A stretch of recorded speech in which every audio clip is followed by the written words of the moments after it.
Você viu o caso, né? Vamos Oi. fazer o seguinte, vamos ouvir primeiro esse áudio que mandaram pra gente sobre uma suposta negociação, né? Que seria envolvendo lá no Brasil um visto que não se fala o que é, segundo a pessoa que teve as informações, a pessoa que atendeu só falava assim que era o green card. Tô te vendendo o green card. Primeiro você vai ter uma autorização, depois você ganha o green card. Mas olha só, melhor do que eu falar, vamos fazer o seguinte. Tony, coloca na tela para a gente acompanhar, vamos lá. Eu trabalho para uma empresa americana e brasileira que trabalha com o departamento off-label americano. Esse departamento ele credencia empresas que estão na América que podem buscar funcionários fora do país. E a nossa empresa é uma intermediadora, então ela consegue a vaga de emprego para o cabeça da família e com direito ao emprego e ao green card. E o green card é extensivo à pessoa, o marido, né, no caso, esposa e filhos menores de 18 anos. Você começa a pagar depois que você passa na entrevista no consulado, que ninguém paga uma coisa que ainda não tem certeza. Ela cobra $25 mil e você pode parcelar isso em até 16 vezes. E eu cobro $500 pela minha consultoria. Nós te mandamos o documento da empresa, você vai até o consulado, vai para uma entrevista no consulado já marcada para trabalho, convite de trabalho. 99% das pessoas passam e aí a gente começa o processo da sua ida para os Estados Unidos. E você parcela. A partir do momento que você passa no consulado, você começa a pagar. É simples assim que ela funciona. Estão aí as informações da nossa empresa. As informações da nossa empresa. Dr. Danilo. 25 mil dólares em 16 vezes. Bom negócio, né? 2. Calma que ainda não tá aí, não tem mais ainda. Porque ela, depois que ela fala isso, ela fala que você vai fazer a sua entrevista no consulado. Só depois da sua entrevista no consulado que você paga alguma coisa. Mas a consultoria dela custa $500. Vamos para a segunda parte para a gente ouvir mais um trecho, mais um videozinho dessa conversa, o que é que eles estavam falando. Pode rodar, Tony, vamos lá. Nome completo, e-mail, telefone, para enviar para a empresa, para o César, que é quem cuida de toda essa parte, tanto no Brasil quanto nos Estados Unidos, né? Você viu que não se cobra nada antes de você passar na entrevista no consulado, porque junto com o Green Card é um processo um pouquinho demorado, né? Então aí a gente prefere que passe, porque quem vai te dar autorização do Green Card é o governo americano, não é a nossa empresa, que é prestadora de serviços, e nem é a empresa que vai lhe contratar como funcionário. E eu vou passar para ele, e assim que as coisas estiverem, principalmente mais para o meados de outubro, que nós não temos nada acertado do governo americano, está tudo fechado, nenhum visto está autorizado, nenhuma entrevista está autorizada, nenhum consulado está funcionando. Funciona a internet, mas o consulado não, no mundo inteiro. Então nós temos que esperar as ordens do presidente Trump. Bom, antes do Dr. Danilo só raciocinar e pensar, né? Só queria avisar pro pessoal que está assistindo no YouTube, eu não sei se a própria plataforma está com problema, parece que está dando umas travadinhas, mas é só o YouTube que está com problema. Então, aproveita e faz o seguinte, vem para cá, vem no Facebook, vem no SBR TV, tá? No sbrtv.com, tem também na Apple TV, tem no celular, que é facinho de você baixar, e você continua assistindo nosso programa para você que está aí no YouTube, senão você vai ficar vendo cortando. Então, melhor não. E aí? É mais uma, né, Paulo Sérgio? Tem várias red flags, ok? A gente não tem como afirmar 100% que é uma falcatrua, mas o negócio cheira meio estranho, vamos dizer assim. No mínimo, cheira estranho. Várias coisas ali alertam a gente. O primeiro de tudo, 25 mil dólares, pagos em 16 vezes, esse negócio de entrevista do consulado, mas ela também fala que é 500 dólares pela assessoria dela, mas então os 25 mil é para quê? Entendeu? Se você já vai pagar 500 pela assessoria, o que é os 25 mil dólares? Porque não custa 25 mil dólares um visto, né? Essas não são as taxas de um visto. Então, o que é os 500 da assessoria? E não foi bem explicado. Então, se eu fosse chutar, eu diria que esses 500 dólares provavelmente são cobrados adiantado e você nunca mais vê, né? Se eu fosse apostar.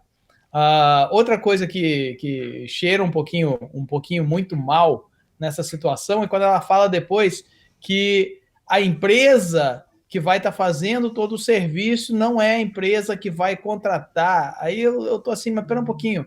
Quem pede o visto é a empresa contratante para um visto de trabalho, né? Se for um visto de trabalho, né? Quem pede é a empresa contratante. Então esse negócio não está parecendo muito certo. A mesma pessoa cuidando do trabalho tanto no Brasil quanto nos Estados Unidos também não soa muito bem, entendeu? Nós, advogados de imigração, a gente é muito busy, a gente é muito corrido. Então, eu uma vez, muitos anos atrás, eu até tive a ideia maluca de montar um escritório no Rio de Janeiro para poder ter assessoria tanto no Rio quanto aqui. Quando eu fui colocar no papel, rapaz, eu vi a impossibilidade que é isso, entendeu? Eu teria que me tornar em 5 para poder fazer isso. Então, tem vários alertas ali, vários red flags que a gente tem que ficar de olho. E, infelizmente, Danilo, ela fala com muita. Ela tem uma cartilha muito bem ensaiada, né? Ela tem um script muito bem ensaiado. Né? Eu imagino que ela deve fazer isso com muitas pessoas. Então vamos supor que esse cliente ou essa cliente dê os 500 dólares para ela. Ela some, né? Porque nem o nome dela ela deve usar. Aí vem um outro, dá mais 500 dólares, já são 1.000. Fechou 10 numa semana, né? São 5 mil dólares que ela está fazendo no Brasil, porque eu tenho certeza que essa pessoa está no Brasil. Isso. 5 mil dólares no mês no Brasil é muito dinheiro. Não. Vamos ser bem sincero. Entendeu? Meu irmão é advogado, tem a sua própria prática muito bem sucedida no Brasil. Entendeu? E tem meses que talvez não tire 5 mil dólares no mês no Brasil. Agora, então, Danilo, qual que é o que a gente pode fazer e qual que é a dica para quem está assistindo a gente para não cair e para saber se realmente esse serviço é válido? Tem essa situação dela falar, vou te mandar pro consulado, que de repente isso é uma forma dela ganhar credibilidade, não é? Mas assim, e os documentos? Eu já vi pessoas que falam, vou te mandar, você dá os 500 dólares, a pessoa te manda um documento frio, você chega lá no consulado, não tem nada, né? Yes. Não tem nada, você fala, peraí, sinto muito, você caiu num golpe, né? Mas qual que seria a dica para essas pessoas, doutor Danilo? Bom, a primeira coisa é não avance nenhum dinheiro sem você checar exatamente o que é essa situação, o que eles estão prometendo, sem checar a companhia. Né? Isso aí eu acho que para todo o meio legal, né? Você não vai num médico, simplesmente pega, abre a página amarela e fala, eu vou nesse aqui. Entendeu? Normalmente você dá uma checada, se você conhece alguém que já foi, você checa a experiência da pessoa, né? Essas coisas. O advogado é a mesma coisa. Né? Você geralmente, 90% pelo menos dos nossos clientes, eles chegam nos nossos escritórios através de indicação de outros. Né? Então, é aquela coisa, inclusive aqui do programa. Né? Eu já vi pessoas vindo dizendo, eu vi você entrevistando lá com o Paulo Sérgio, e aí eu perguntei para algumas pessoas e por isso que eu vim aqui. Então, geralmente a gente checa. Então, o primeiro conselho é esse, cheque. Né? Pergunta. Hoje com a internet se tornou muito fácil você simplesmente colocar num bazar, colocar num lugar assim, perguntar, escuta, companhia tal, alguém aí conhece alguém que já teve sucesso com esse sistema? Alguém conhece alguém que deu certo o processo com essa pessoa? Entendeu? Então, eu acho que uma das primeiras coisas que a gente deve fazer é isso. Segunda coisa é não entregue nunca originais para pessoas que não são profissionais. Né? Até no nosso escritório, a gente tenta evitar ficar com originais. Às vezes acontece que nem, por exemplo, hoje eu peguei um caso de muita pressa, nós temos muita pressa para fazer, tem um deadline, então nós ficamos com originais, mas semana que vem, quando a pessoa voltar, eu já estou retornando os originais, porque eu não quero ficar nem com a responsabilidade dos originais. Então, quando você está tratando desse tipo de situação aí que você mencionou, eu acho que é mais importante ainda você ter muito cuidado de emprestar originais. Terceira coisa, cheque antes de tudo, porque, por exemplo, a pessoa pode estar te prometendo um visto de trabalho e, na realidade, pegando os seus $500 e entregando para você uma fichinha com uma data de entrevista para visto de turista.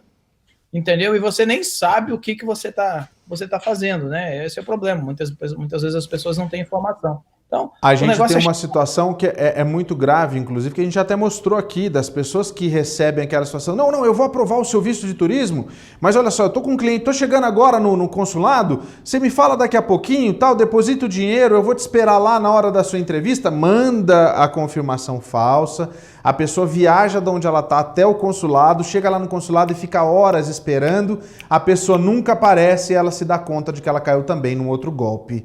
Agora eu acho que diminuiu muito justamente por conta da pandemia e dos consulados fechados, que ela faz questão de dizer, estamos aguardando as ordens do presidente Trump. Ela já solene até. Não, isso é muito malandro. Isso aí, olha, o grande malandro, Paulo Sérgio, ele usa a verdade para poder expandir a sua mentira. Entendeu? Ele constrói a mentira em cima da verdade. Então você olha aqueles alicerces e você pensa, pô, esse negócio aqui tem que ser verdade, porque essa outra parte aqui toda é verdade.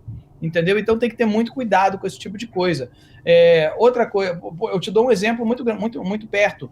Nós tivemos um green card aprovado agora faz pouco tempo, levou 2 anos para conseguir a aprovação, porque essa senhora ela veio para os Estados Unidos em 2002, e quando ela foi ao consulado em 2002 pegar o visto de turista, ela chegou lá e o consulado negou o visto de turista dela. E ela caminhando, saindo do consulado, junto com ela estava saindo um rapaz que tinha pego 5 passaportes lá dentro com vistos de turista. E o rapaz falou, pô, você foi negado aí, não sei o quê, eu posso te ajudar, eu trabalho para uma empresa, a gente tem um caminho aí por dentro, eu consigo te ajudar. Você acredita que ela contratou ele ali na calçada, pagou $750 à vista e deixou o passaporte dela com ele. Um mês depois chegou o passaporte com visto para ela, ela depositou os outros $750, embarcou no avião e veio embora para os Estados Unidos. Ela chegou aqui, beleza, agora ela foi legalizada 2 anos atrás, chegou na sua entrevista de imigração, o oficial na minha frente, o oficial chega e fala assim, olha, nós temos um problema. Eu falei, que problema? Esse caso é tão straightforward. Falou assim, o problema é que o visto dela é falso. Eu falei assim, como assim é falso? Aí chamamos para o lado, fomos interpretar ela, aí a moça me mostrou os documentos e coisa e falou, olha, esse visto aqui foi emitido por uma outra pessoa 2 semanas antes de ser emitido, antes dela colocar no passaporte dela. Esse visto aqui, isso aqui é uma clonagem que foi feita no passaporte de outra pessoa, entendeu? E você pensa, a pessoa pensando que estava aqui, normal. Por isso levou 2 anos, então nós tivemos que entrar com pedidos de waiver, de perdão, aquela coisa toda. Graças a Deus, uma mãe de família, uma senhora mulher de Deus, mulher da igreja, e ainda bem, graças a Deus, que conseguimos a liberação de um waiver e ela então agora está com o seu green card. Mas pensa bem, ela não tinha nem ideia, ninguém tinha nem ideia, entendeu? Então, nossa, cara. Quando que você vai imaginar com uma situação como essa, né? Mas eu acho que a dica, nesse caso todo, nesse caso, eu acho que o mais importante é o seguinte, quando a esmola é demais, o santo desconfia. Os Estados Unidos, desculpa dizer, pelo menos nessa área de imigração, é muito complicado da gente acreditar em facilitações. Né? A não ser que você tenha o seu passaporte diplomático, que daí eles vão entender, não, é alguém do governo brasileiro que nós vamos, né, liberar. É uma outra história. Fora isso, gente, não acredite em facilidades nunca na sua vida. Nesse caso aí, o que aconteceu foi que o cara pegou tava pegando os passaportes, porque existe todo um processo também. Não tem aquela história quando você coloca lá, você quer que entregue o seu passaporte ou você quer receber, você vai passar para pegar? Pode ter sido a empresa que fazia a entrega que já clonava os vistos de outras pessoas, não é? Pode ter sido isso. Não tem uma explicação. Provavelmente pegava alguns passaportes, entendeu? Com vistos mesmo, né? E aí, no processo, antes de entregar esses passaportes, clonava o visto, visto Só quentinho, né? trocava foto. Visto novinho, um visto que a recém entrou no sistema, e vendia esse outro visto. E depois, tipo assim, não tem nada com isso, né? Então, Paulo Sérgio, a gente tem que desconfiar hoje em dia de todo mundo, infelizmente. Na minha profissão isso acontece. Hoje mesmo eu peguei um caso novo de uma senhora agora em deportação por causa de uma falcatrua que ela caiu, um esquema que ela caiu de um outro advogado, né? Infelizmente a gente tem que checar e tem que checar todo mundo. Então tá. Olha só. É duro a gente falar dessas coisas, porque você vê, eu tava esperando só. E aí me colocaram no ar justamente na hora do desfecho. Eu não sabia dessa história. Gente, a gente não combina. A gente combina de... Eu passo as pautas pro doutor aqui. Às vezes eu passo em cima da hora também. E ele me vem com novidades. Desculpa, mas eu nunca não vi tudo nessa vida ainda não. Então, às vezes eu me assusto de verdade, viu? Mas olha só, vamos para frente. Doutor, eu tenho algumas perguntas aqui sobre imigração, que é o nosso assunto hoje, e essa que eu tenho aqui, ela é muito, muito séria, tá? A pessoa me mandou, inclusive, foi pelo Instagram, e ela pergunta o seguinte, eu vou contar a história, porque eu não sabia desse tipo de situação e ele está em dúvida e precisa se consultar com o advogado. Eu estava estacionando meu carro, eu não vou dizer o nome dele, eu tenho o nome dele aqui, mas eu estava estacionando meu carro na garagem de um apartamento que eu iria pintar em Dallas, no Texas. Veio um americano em um outro carro e bateu no meu carro no lado da porta. Eu encostei o carro, saí dele e ele já saiu alterado. Eu falei que teríamos que ligar para a polícia para resolver quem estava errado. Aí eu disse que iria pegar o meu seguro no carro. Quando eu virei, ele me deu um murro no rosto. Eu saí na hora do local com o meu carro, liguei para o policial e prestei queixa. Só que eu não tinha pegado a placa. Então, horas depois, eu voltei no condomínio do acidente e procurei o carro do agressor para pegar a placa. Quando eu vi o agressor andando na rua, olha a situação. Então, ele me viu e pegou uma pedra, lançou no vidro do meu carro que quebrou. E eu peguei o meu celular para tirar uma foto dele, então ele pegou uma barra de ferro e veio para cima do meu carro. Eu consegui tirar a foto dele com ferro. Ele mandou a foto para a gente aqui. Liguei para a polícia e ele fugiu do local. A polícia chegou, tirou a foto do meu rosto. Tá muito machucado o rosto dele. A polícia chegou, tirou a foto do meu rosto e do meu carro. E das minhas mãos. E falou que o agressor deve arcar com tudo. Ele já foi no médico para ajudar também num possível processo. Estou esperando o detetive me falar se já pegou o agressor. A dúvida é a seguinte: cabe algum tipo de visto, como por exemplo o visto U nesse caso? Olha, o visto U ele é especificamente para pessoas que são vítimas de crime, né? Vítimas de violência doméstica, esse tipo de coisa. Então, o visto U ele depende de muita coisa. Uma delas você já fez, você faz a sua queixa. Você deve cooperar com as autoridades para que essa pessoa seja indiciada. E, na minha opinião, não tem a pena, entendeu? Porque uma pessoa que faz esse tipo de coisa na rua com você, se você deixar passar e não se incomodar, essa pessoa pode fazer pior com o próximo, entendeu? Então, eu acho que nós somos adultos e os erros que a gente faz, a gente vai ter que pagar e o cara vai ter que pagar. Então, primeira coisa, coopere com as autoridades para poder realmente ir atrás dos seus direitos e, se precisar, indiciar o cara, o cara vai ter que responder pelos seus crimes, que aí foram mais de um crime, né?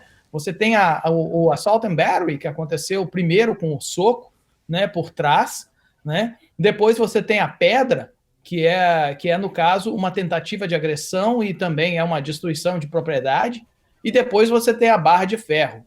Ali você tem mais uma vez uma tentativa de assault and battery, talvez até mesmo um assault and battery, né? E obviamente a polícia vai ter que remontar isso aí e dizer exatamente tudo o que ocorreu, mas são até incidentes diferentes, onde ele pode ser indiciado em crimes diferentes, né? Pode ter que responder 2, 3 processos ao mesmo tempo. Então, essa é a primeira coisa que você faz, coopera com as autoridades, passe toda a informação possível.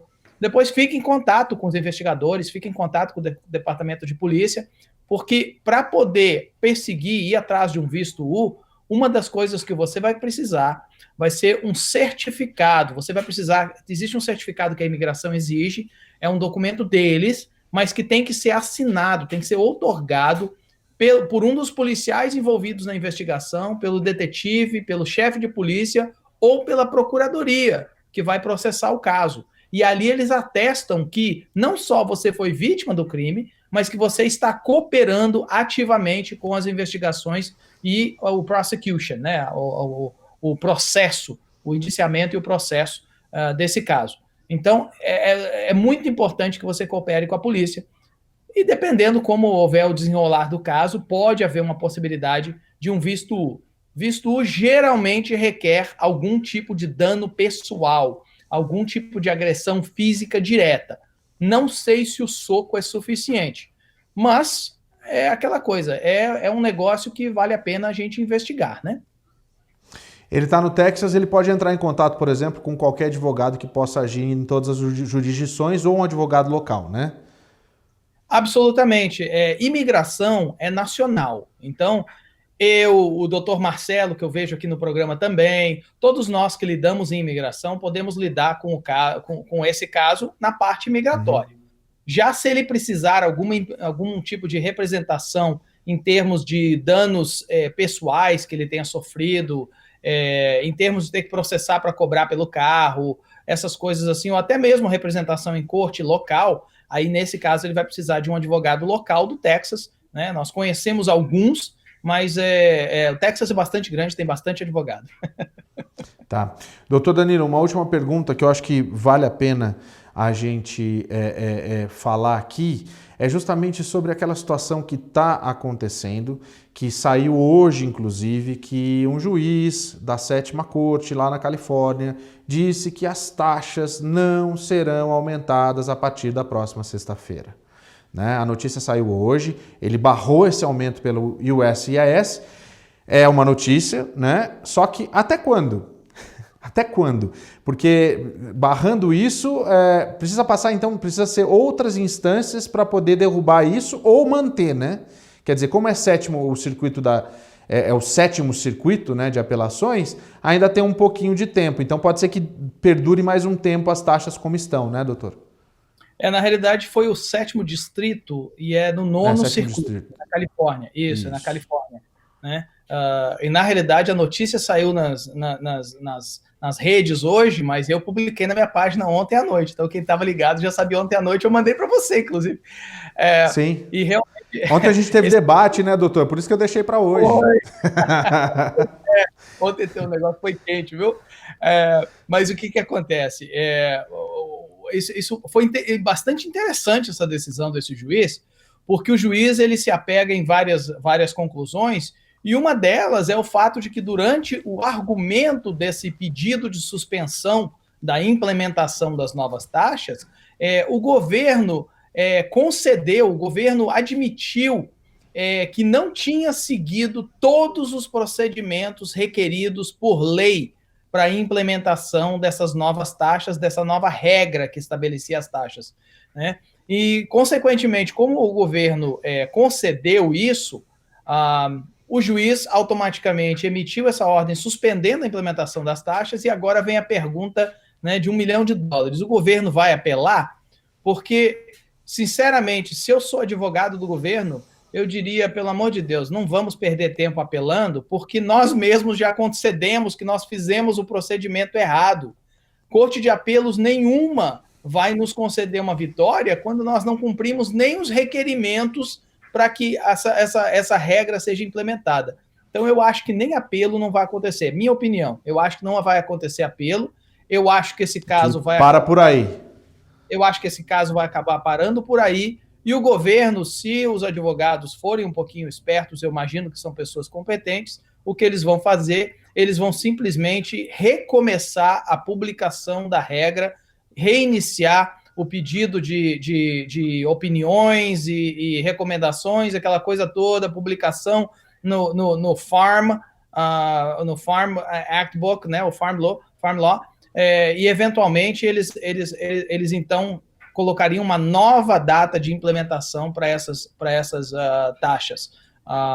Nós não somos muito contra as taxas, a gente sabe que isso vai eventualmente acontecer, mas o governo é obrigado a seguir regras. Nós, desse lado, somos obrigados a seguir regras, E ai de nós se comparecermos numa corte e deixarmos de seguir uma regra só. Eu vou te falar um negócio, advogados do governo pegam em cima de cada coisinha.